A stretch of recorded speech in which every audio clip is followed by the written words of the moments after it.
The movie begins in 1945 on Odo Island, where a Japanese airbase is located. An experienced kamikaze pilot, Shikishima, returns from a combat flight. The mechanics, after inspecting the plane, believe he chickened out and abandoned the battlefield. Offended by such statements, Shikishima leaves. The chief mechanic Tachibana encourages him, saying the war is already lost, and there is no point in dying in vain. On the shore, the pilot sees deep-sea fish surfacing. In the evening, an alarm sounds. Frightened Japanese soldiers see a terrifying monster on the base, resembling a giant lizard. One of the soldiers recognizes the creature as the mythical monster Godzilla. People hide in a trench, ordering Shikishima to shoot the creature with the machine gun from the grounded plane. However, the pilot seems afraid and hesitates to fire. Godzilla continues to attack people with its massive tail and powerful jaws. Many soldiers die in the confrontation, and Shikishima's plane is destroyed. The kamikaze pilot falls and loses consciousness. In the morning, he sees the bodies of his comrades neatly arranged by the mechanic. Tachibana blames the pilot, who did not dare to shoot Godzilla with the machine gun. Later, on a ship transporting soldiers home, the mechanic silently hands Shikishima a stack of papers, which he hides inside his jacket. Shikishima returns to a destroyed Tokyo.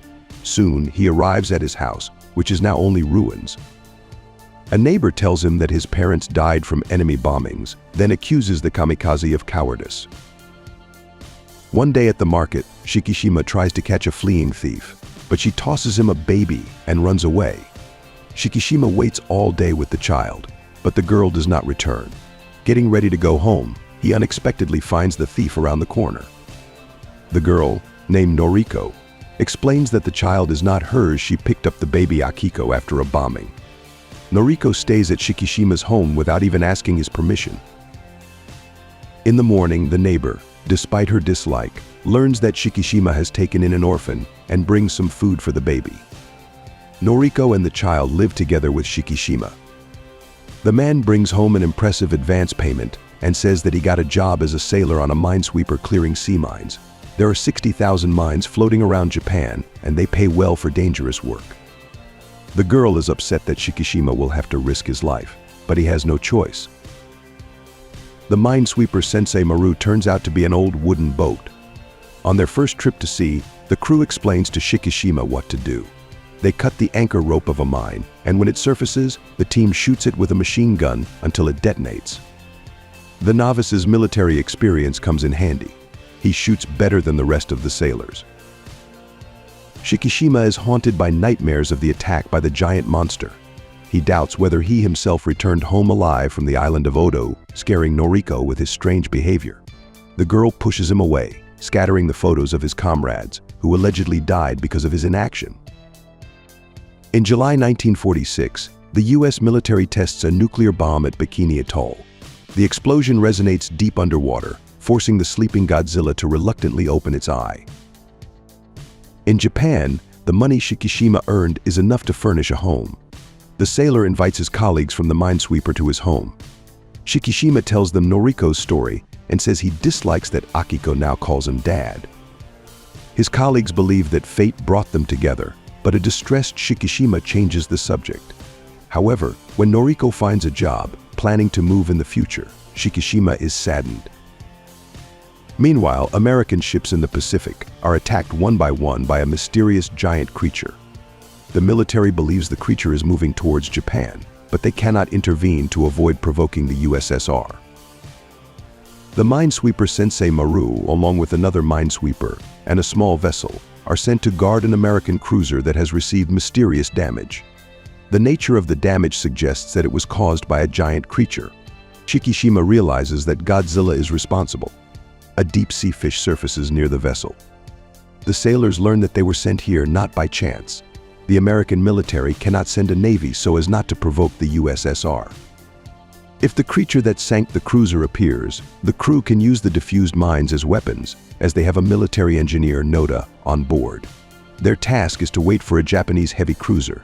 Noticing more fish surfacing, Shikishima raises the alarm. The crew fails to act when another minesweeper falls victim to the emerging Godzilla. Sensei Maru tries to escape, but the creature chases the ship, forcing the crew to defend themselves. After dropping a mine, the crew detonates it, but the explosion hardly harms the monster. The captain orders Shikishima to man the machine gun, and he promptly opens fire. Engineer Noda realizes that they have only one option: drop a mine into Godzilla's mouth, but the wire is torn, and they cannot detonate it. Then, Shikishima uses machine gun fire to detonate the mine in the creature's mouth. After the explosion, the sailors see Godzilla's lifeless body swaying in the waves with its mouth torn apart.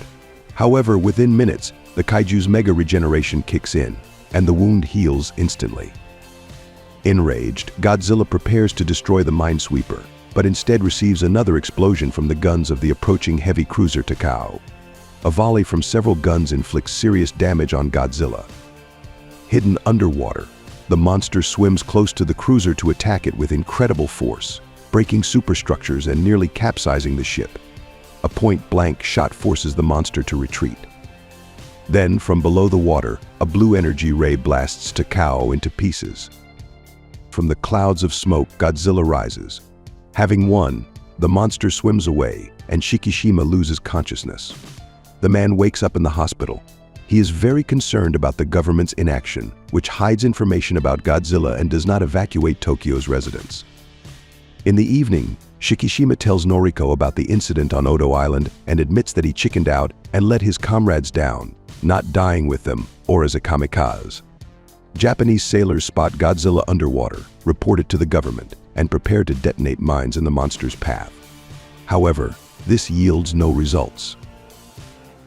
The government is forced to sound the alarm in Tokyo, where the giant monster is headed. But it's too late. Most of the city's residents do not manage to evacuate when the enraged Godzilla appears.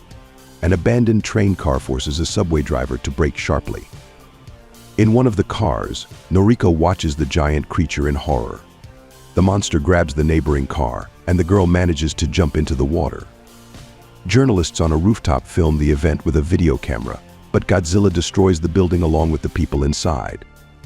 Escaping from the water, Noriko freezes in panic before the giant. She is saved by the arriving Shikishima, who heard about Godzilla on the radio. The army opens fire on the monster from tanks, creating a cloud of smoke. When the smoke clears, Godzilla activates the spikes on its back and tail, which begin to glow sequentially. When the activation reaches its head, the creature uses atomic breath to demonstrate its superiority over humans. Having survived numerous bombings, Noriko barely manages to push the stunned Shikishima into a shelter, but she herself is hit by a powerful shockwave. Looking at the traces of destruction and not finding the girl's body, Shikishima watches in horror as the monster emits a victorious roar. Godzilla strides through the ruins, ignoring the surviving people. Preliminary estimates indicate that over 30,000 people died or were injured in Godzilla's attack. The threat of radiation complicates rescue operations. Scientists first conduct radiation measurements in the cordoned-off area. Shikishima mourns Noriko when engineer Noda offers him to join a group of military personnel developing a plan to confront Godzilla. At the meeting, it turns out that the military does not want to do anything to prevent another attack by the monster. Engineer Noda, who personally saw that weapons did absolutely no damage to the giant, has developed his own plan to lure Godzilla into Sagami Bay at a depth of 5,000 feet, tie it with ropes using 2 ships, and detonate Freon tanks to reduce water buoyancy. The sudden plunge to such a depth will crush Godzilla with pressure. However, Noda is not sure that this will definitely kill the unknown creature. Disappointed, Shikishima wants to leave, but the engineer asks him to stay because he has a backup plan. Using inflatable military rescue devices tied to Godzilla after the emergency dive, they will rapidly pull it to the surface. If the pressure does not kill it, then explosive decompression and caisson disease will. To carry out the plan, volunteers are needed. The operation is not military, so no one has the right to order anyone. Some of those gathered are frightened and leave. Others stay, hoping to defeat the giant together. Among those remaining is Shikishima, who has nothing left to lose. In the evening, talking with the crew of Sensei Maru, Noda suggests that Godzilla will return, considering Tokyo its territory. To lure the monster into the bay, the engineer wants to use relays with recordings of Godzilla's voice, creating the illusion of a competitor challenging it. Shikishima offers an alternative: take a fighter plane and enrage the creature with machine gun fire, so it chases the bait. The only downside to this plan is that after the war, almost all fighter planes were destroyed. Noda finds one of the few surviving prototypes of the latest fighter, but it is inoperable. To fix the plane, Shikishima searches for Tachibana, the mechanic who survived Godzilla's attack on Ododa Island. The pilot sends letters to the mechanic's presumed addresses. However, finding the comrade turns out to be problematic. Noda suggests taking another mechanic, but the pilot insists on this specific person, seeking to atone for his guilt. One evening, Shikishima is stunned by a limping man, who turns out to be the sought-after Tachibana. The mechanic refuses to help a coward and deserter, but the pilot convinces him that he wants to kill Godzilla as a kamikaze, flying into its mouth with a plane filled with explosives. But first, they need to fix the plane and discreetly install the bombs inside. In the morning, the mechanic arrives at the hangar to begin work. Soon, Noda receives information that Godzilla has returned and is moving towards Tokyo. Calculating the speed of the kaiju's movement, the engineer realizes that the monster will be in the bay by tomorrow. He orders his subordinates to be ready in the morning and to spend the evening with their families, as it is unknown how everything will end. The cabin boy of Sensei Maru is told to stay ashore in the morning, as he is still too young.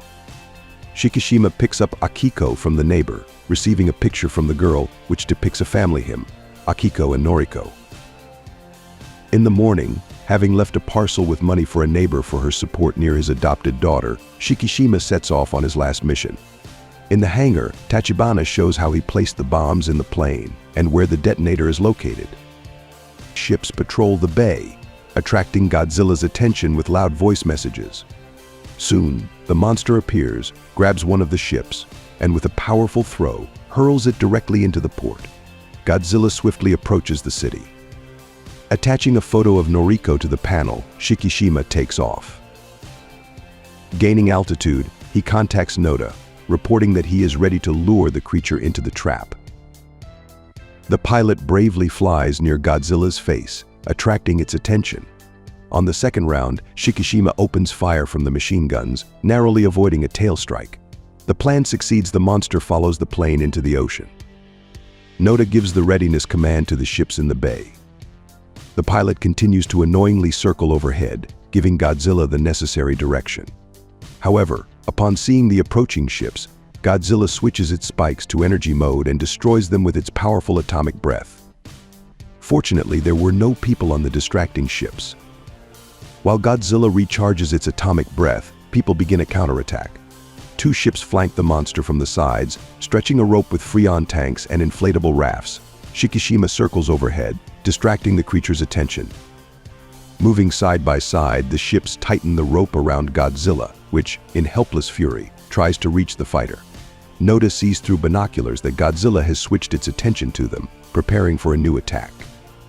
Then, people detonate the Freon tanks, which pull Godzilla to the very bottom. At great depth, Godzilla's spikes go out. People do not have time to rejoice when the rope to which the monster is tied starts moving. Realizing that the monster is still alive, Noda activates Plan B. The inflated rescue devices pull the giant upwards, but it manages to free itself from them. The ships try to pull the tied Godzilla, but their engine power is insufficient. Suddenly, the cabin boy of Sensei Maru contacts them. He assembled a squadron of civilian tugboats and arrived to help. Small vessels attached to the ships, and together they try to pull Godzilla to the water's surface. Soon the monster itself appears, wounded and very angry. It recharges its atomic breath, and people realize they have no chance of survival. At that moment, Shikishima bravely directs the plane directly into Godzilla's mouth. The bomb explodes and tears the monster's head to pieces. Fortunately, Tachibana had installed an ejection system in the plane, which saved Shikishima's life. Descending by parachute, Shikishima sees that the atomic energy, having no outlet, tears Godzilla's body to pieces. People on the ship salute the pilot, who heroically saved their lives. Returning to port, the sailors are greeted as heroes. In the crowd, Shikishima sees the neighbor with his foster daughter.